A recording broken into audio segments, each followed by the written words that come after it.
Good morning. It's Wednesday, January 28th, 2015. This is Tech Talk Today, episode 123. My name is Chris. You probably knew that part. And today we're going to talk a little bit about Apple. So don't freak out. The first half of the show or so is going to be a little Apple heavy because yesterday was sort of a big day, and we're going to cover some of that. But then we have some other things, specifically Linux related, in the latter half of the show. So don't freak out, but that is the news today. And so here's what I figured we'd do. Because we're going to have to sort of like jump in and then come up for air and then jump in. We're going to self-moderate. So I've brought on a specially crafted group in our Mumble Room to help us dissect this news and self-moderate. Time-appropriate greetings, specially crafted Mumble Room. Hello. Morning. Greetings. Hello, guys. Apple-powered or fruit-powered computers. Let's go. Yeah, okay. Anybody want to confess before we get into the Apple stuff? Anybody using a Apple product to connect today? Anybody? Negative. Nope. Okay. No judgment if you're listening on an Apple device. That's fine. This is huge. Apple just had the most profitable quarter of any company ever in the history of companies and quarters. It is a huge, huge, huge blowout. This is all of the December sales, of course, for all of the holiday sales and the devices. And we're going to break down why it was such kind of a big deal. But here's some interesting stats. Apple makes around $8.3 million per hour. $8.3 million per hour, 24 hours a day. That's kind of amazing. Of the current top 20 record-holding earners, 15 are oil and gas producers, primarily ExxonMobil and Shell. The other, all 5 are Apple. Over various quarters, it's kind of amazing. It's a pretty good quarter, as Tim Cook puts it. I would agree with that. Until today, Russia's Gazprom was the largest, which is the largest natural gas extractor in the world. Russia's Gazprom, they held the record. Apple beat them today. They held the record for earning $16.2 billion in a quarter. Apple now holds the record at $18.04 billion profit in fiscal Q1 of 2015. $18 billion in a single quarter. It's pretty nuts. Now here let's break it down a little bit. Break it down. $18 billion profit on $74.6 billion in revenue for Q1. And we have a kind of if you're watching the video version, sort of a breakdown of where their money comes from. And the one that jumps out at you is this. There's this huge red trend line here, and this is iPhone net sales. iPhone net sales continue to be a massive dominator. This line that's getting thinner and thinner along the top, this gray line, really thinning out right here. iPads. Yeah. Interesting. Yeah, iPads. I wonder if that has to do with the 6. Maybe. Very good point, Eric. I don't know. That very well could be. iPads slipped the most. Here's another breakdown. As you can see here, here's the chart. The huge section there, red, is iPhone. Obviously, 69% of all of Apple's revenue came from iPhone sales. 9% right here is Mac sales, 9%. 12% is iPad sales. 4% is other. And 6% is services like iTunes, the App Store. Only 6% of Apple's revenue comes from the App Store, iTunes rentals, all of that stuff on Apple TV. Only 6%. 69% is the iPhone. And the iPad is the sticky point. They actually missed expectations with the iPad this quarter. They were down, and they were down a little bit on Macs too, about 5 million Macs. Well, that's what happens when you introduce a phone about the size of a iPad Mini. Sure. And then also during the analyst call, Tim Cook said that the Apple Watch is on schedule to ship in April. So I'm looking at this and I'm thinking, how did this happen? What was it that Apple did that just, they blew it out? They sold 74 million iPhones and, just crazy numbers. Record profit of any company ever in the history of profits, right? One part is, according to Apple, that he says, this is Tim Cook, he says, obviously to sell 74.5 million devices, they're all pretty popular, but we took a ton of customers from Android, he says, according to Tim Cook. A bunch of Android switchers went to the larger iPhone form factor when it came out. I don't know if that's true or not. That's according to him.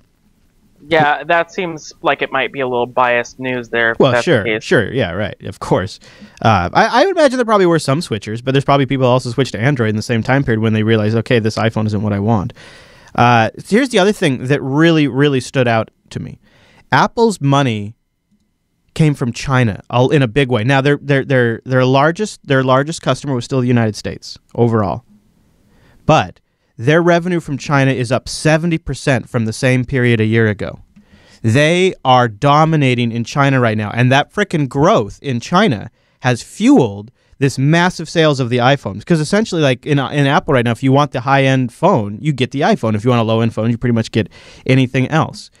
Apple's cash is now greater than the market cap of all of the S&P 500 companies I have in this chart I'm putting up on the screen right now. Intel, AT&T, Bank of America, the Walt Disney Corporation, Visa, Citigroup, PepsiCo, Comcast, Amazon, Cisco, Home Depot, Philip Morris. I mean, the only people above Apple right now, Coca-Cola, Verizon, and Chevron. And Merck. I don't even know who Merck is. Merca. Yeah, Merck. It's kind of nuts. And the reason is now is because, yes, they're still selling very strong in Europe and in the United States, but they're selling like crazy in China. Yeah, the Asian market is massive, and especially since Microsoft is deciding to screw the Asian market and have them, not be so loved over there. iPads and iPhones and Apple, it's going to be real great in China or a third or, overseas markets. So the other thing, too, is if you don't guys remember, there's a story recently that Apple said they're going to open up their hardware to an audit by the Chinese government to look for backdoors. Interesting. They're serious about it. The other thing that makes me wonder about that is I know that the Yao Ming company is over there, and they're making those iPhone. They're owning the low end market, right? That's Apple's big competition over there. It used to be Samsung, now it's Xiaomi, and they're owning the low end market. I mean, they have high end devices too, but I think there's a status symbol thing to the iPhone that Apple. You see, Apple is now cashing in on a 30-year-old brand, right? And there's a certain level of payoff around the world when you have a brand that's that established and that old and sort of associated with a little bit of higher end. That's something you literally cannot buy. That's true. That's one thing that they've become. It used to be like they were just your run-of-the-mill toy computers that you buy. Now they are the high-end. You and I and a lot of the audience in the Mumble Room here come from an era when Apple was the company that was about to collapse. And we watched Apple from afar thinking, oh, yeah, now they brought Steve Jobs back. It's really going to sink. Look at all these horrible changes he's making. This guy just dropped the floppy drive. And to see this now it's not all roses. It's not all roses. iPad sales are down like 21%. It's still 21 million iPads, but it's still, that's a huge drop for the holiday quarter. I'll be interested to see how in the world they actually move on and continue being technology leaders, Well, I guess they're probably putting a lot of hopes on that Apple Watch, aren't they? They must be, because, Steve Jobs is, rest ashes to ashes at the moment. So hopefully someone else steps up and takes the helm and keeps Apple going nice and strong. So do you think the tablet fad is ending, or I suspect everybody that bought tablets, like, you're good. A tablet isn't something you really feel compelled to update on an annual schedule like you do your phone, or a 2-year schedule like you do your phone even. My kids are using iPad 1s and 3s. Those are super old, and I have no reason to replace them. Maybe the iPad 1. Yeah, I think you're right. Once you actually have a tablet, there's no real reason to upgrade it. Yeah. It's good to go for pretty much the lifetime of the tablet. Yeah, and I actually, just to speculate a little bit, and I don't even know if we'll see anything of it this year, I actually think Apple is pretty aware of that. And I think that their plan is to make future iPads so crazy-ass powerful that a new generation of apps will be created that will require you upgrade. Because the processor that they have in the iPad Air 2 that's shipping right now is just amazing. I don't have one. I don't own one, but I read an amazing, I think it was an Antec, did an amazing breakdown of the processor. And they're doing stuff in there that's ahead of everybody else in the industry by a couple of years. And it's crazy more powerful than it needs to be. And you got to wonder, why are they making... Apple traditionally will slow down a little bit and sort of milk apart if they can, and then until the rest of the Android market catches up, and then all of a sudden they get competitive again. They'll usually, you'll see that with the 4S, and they have the 5C, which is really just the parts from the last year's phone, right? They'll stretch this stuff out usually, but in the case of the iPad processor, they're really balls to the wall.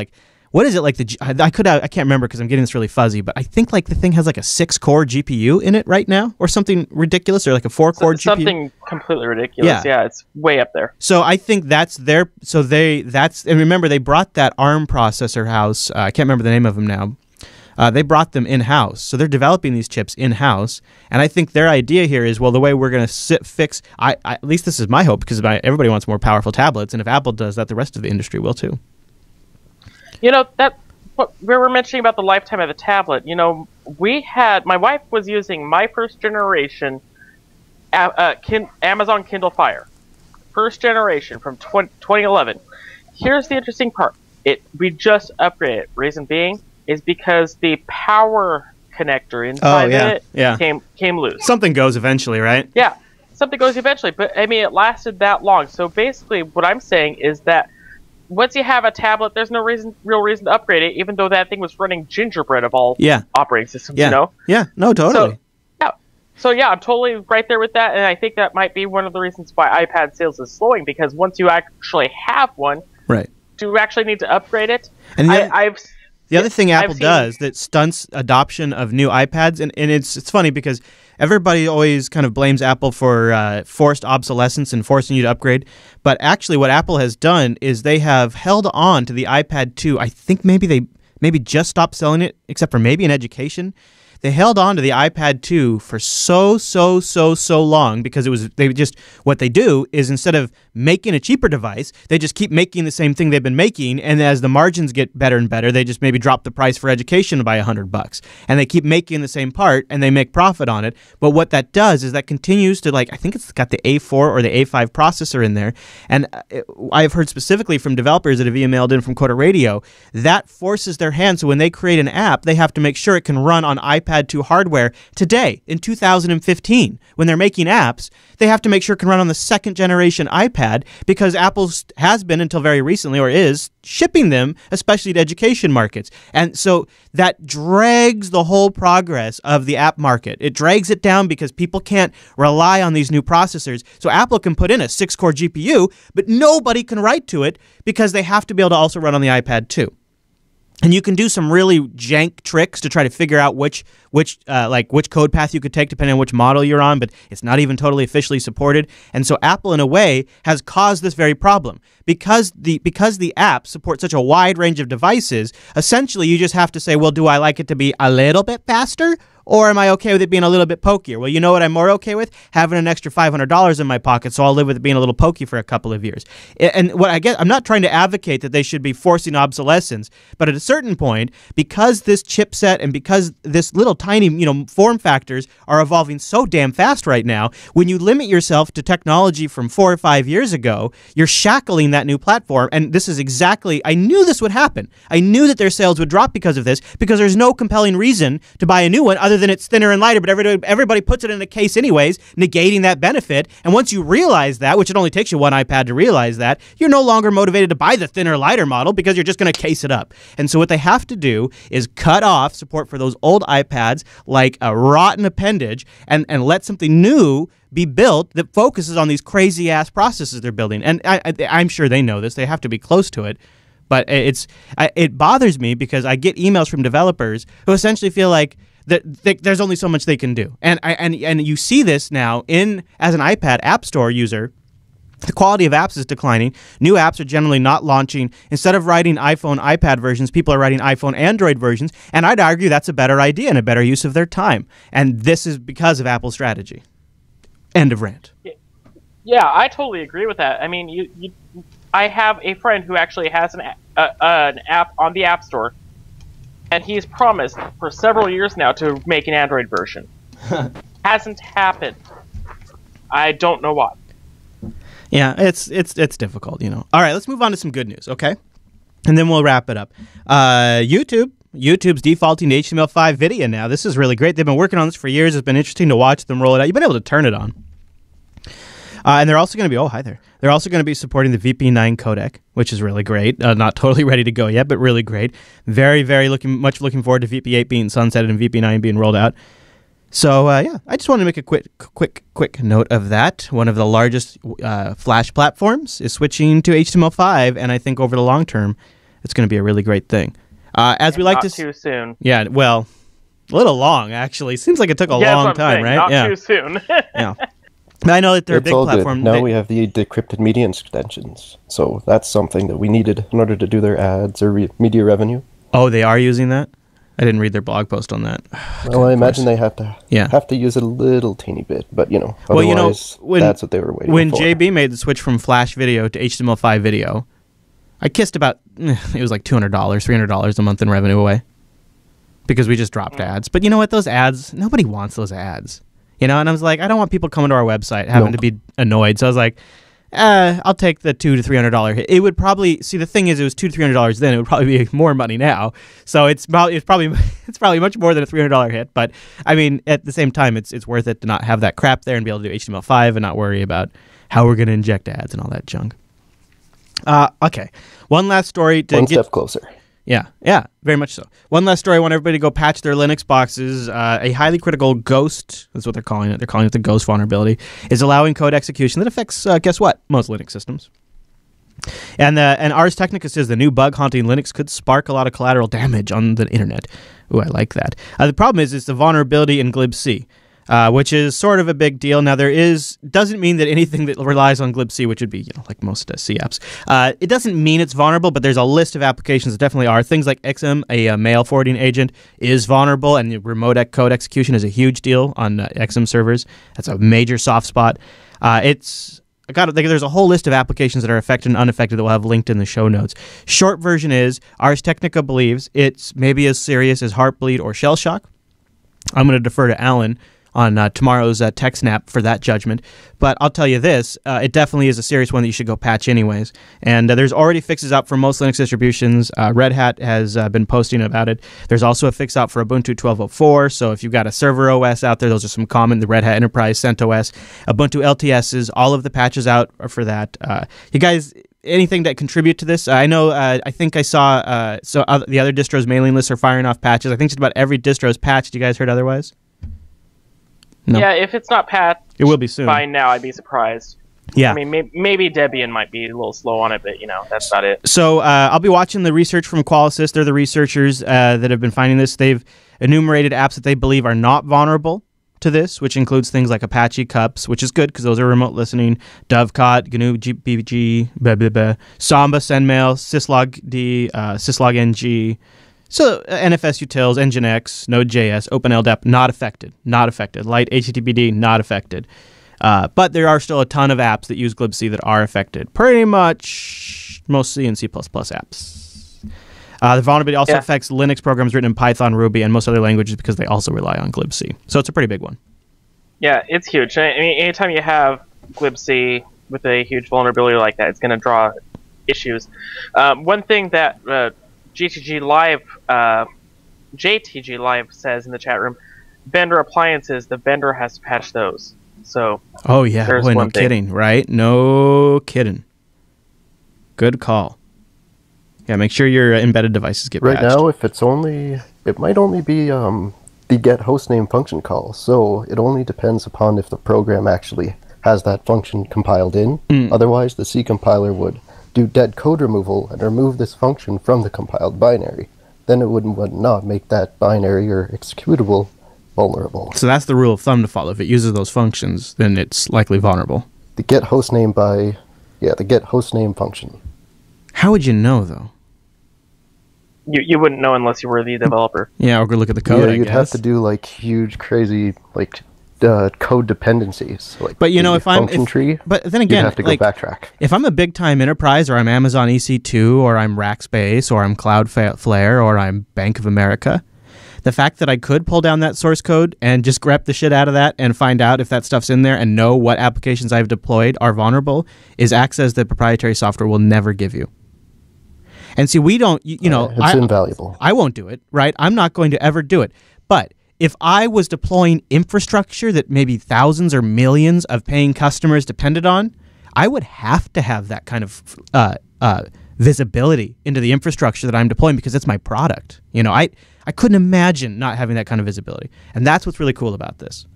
And of course, the patches are already flying. So I wanted to do this week's Kickstarter of the week on Friday, sort of a fun way to go out on Friday. And so that gives us some time to get some Kickstarter submissions or Indiegogos or crowdfund, whatever. I'd like it to have a video, though. techtalktoday.reddit.com. Go over there and submit it. Not only do we need more people over there, submitting stories, because I know there's great stories out there that come up every day that need more attention and the general internet isn't giving it to them, and you can stick them over there at techtalktoday.reddit.com. But also, really, let's all focus on Kickstarters that you think need the light of day, the ones that get the best votes I'll pick from, the one that if there's one that's a clear voted winner, then I'll go with that one. And you can submit and vote over at techtalktoday.reddit.com. And we'll do our Kickstarter of the week on Fridays, Tech Talk Today. We've got 2 more episodes, Thursday and Friday, so that gives you a little bit of time to go over there and fill that out. And last but not least, we're trying to get to 440 patrons. We got some stuff we're working on. I know I got to get those milestones updated. It's just very, very, very, very busy for the next couple of weeks around here. You'll find out more why soon. Tech Talk Today is my way of saying thank you for supporting the Jupiter Broadcasting Network over at patreon.com/today. The funds there go towards all of the shows, or anything that might need to come up, like a lot burns out, or a new thing that needs to go over here, or a monitor needs to go in there, or maybe we got to replace the USB sound card on this thing. I mean, there's just like weird things that come up all the time. That over there helps. But also gives us some budget predictability, allows us to have leverage with our sponsors, and keeps us reporting to you. It makes you the boss, at least 438 of you. And that is a huge thing. You can have a network that's downloaded. I mean, you can have shows that are downloaded tens of thousands of times, and you can have great sponsors, and we really appreciate all of that. But for somebody who's done this before it was a career, or if you can call it that, somebody who did this before it was his job, he just did it because he was super passionate about it, that's, to be honest, why I still do it. Like, if you've listened to me long enough, if I'm not into something, I just don't do it. And so for me personally, it's rewarding to see this interaction directly with our audience. It's personally rewarding to me. It's the best form of endorsement and support, and it's every time I see that number go up, even by 1 or 2, it's extremely rewarding, and I really appreciate it. Over at patreon.com/today. Thanks to everybody who supports the shows. Now, I know us Yanks, we don't like the dry humor of John Cleese so much, so I'm going to end the John Cleese run with today's last commercial from John Cleese. And there's more out there on YouTube if you like, and maybe I'll bring one out again in the future. I think this commercial is the most important commercial of all of them. It's the one, after all of the ones we've watched, 3 or 4 or 5 of them, maybe 4 of them, I don't know. This is the one that's the most important. So we'll end on this note. Thanks for being here today. Join us tomorrow, Thursday, 9 a.m. Pacific, noon Eastern, jblive.tv. And thanks to the Mumble Room for being here, you guys. I really appreciate it. Okay, you ready for the last John Cleese commercial? This one's the most important one, so you have to pay close attention. See you tomorrow, everybody. Hello. You may remember I've been telling you all about Compact's wonderful new portable computer. Well, I've made a mistake. Apparently, I should never have mentioned Compact's portable computer. I should have been telling you about Compact's Desk Pro computer. Now, the point of buying the Desk Pro is that it's so heavy, nobody can possibly tell you to take it home with you. And they come in a very nice box. So, please forget all our earlier commercials.